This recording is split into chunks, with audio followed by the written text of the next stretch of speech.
ಕೃಷ್ಣಂ ವಂದೇ ಜಗದ್ಗುರಂ. ತನ್ನ ಮನಸ್ಸನ್ನು ಗೆದ್ದವನಿಗೆ ಮನಸ್ಸೇ ಅತ್ಯುತ್ತಮ ಸ್ನೇಹಿ. ಆದರೆ ಮನಸ್ಸನ್ನು ಗೆಲ್ಲುವಲ್ಲಿ ವಿಫಲವಾದವನಿಗೆ ಮನಸ್ಸೇ ಅತ್ಯಂತ ದೊಡ್ಡ ಶತ್ರು. ಧರ್ಮದ ಮಾರ್ಗ ನಮ್ಮ ಭಾವನೆಗೂ ಮೀರಿತು. ಆದರೆ ವಾತ್ಸಲ್ಯ, ತಿರಸ್ಕಾರ, ಆಸೆಯು ಭಾವನಾತ್ಮಕವಾದದ್ದಾಗಿದೆ. ನಂಬಿಕೆಗಳಿಂದಲೇ ಮನುಷ್ಯ ರೂಪುಗೊಳ್ಳುತ್ತಾನೆ. ಮನಸ್ಸು ಚಂಚಲವಾದರೂ ಅಭ್ಯಾಸದಿಂದ ಅದನ್ನು ನಿಗ್ರಹಿಸಬಹುದು.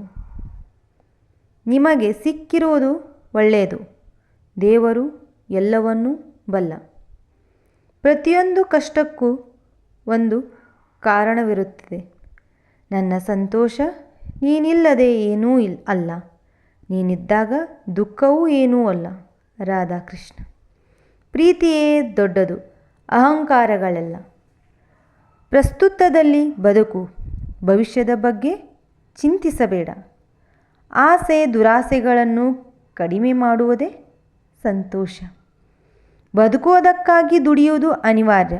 ಹಾಗಂತ ಫಲದ ಮೇಲೆ ಕಣ್ಣಿಟ್ಟು ಕೆಲಸ ಮಾಡಿದರೆ ನಿರಾಸೆ ಹೆಚ್ಚು. ಕೆಲಸವನ್ನು ಶ್ರದ್ಧೆಯಿಂದ ಪ್ರೀತಿಯಿಂದ ಮಾಡಿದರೆ ಫಲ ಇಂದಲ್ಲ ನಾಳೆ ದೊರಕಿಯೇ ದೊರಕುತ್ತದೆ. ದೇವರು ತಡ ಮಾಡಿದರೂ ನ್ಯಾಯ ಮಾಡುತ್ತಾನೆ, ಆದರೆ ಅನ್ಯಾಯ ಮಾಡುವುದಿಲ್ಲ. ತಡ ಆಗುವುದರ ಹಿಂದೆ ಅದ್ಭುತಗಳು ನಡೆಯುತ್ತವೆ, ಕಾದು ನೋಡಬೇಕಷ್ಟೆ.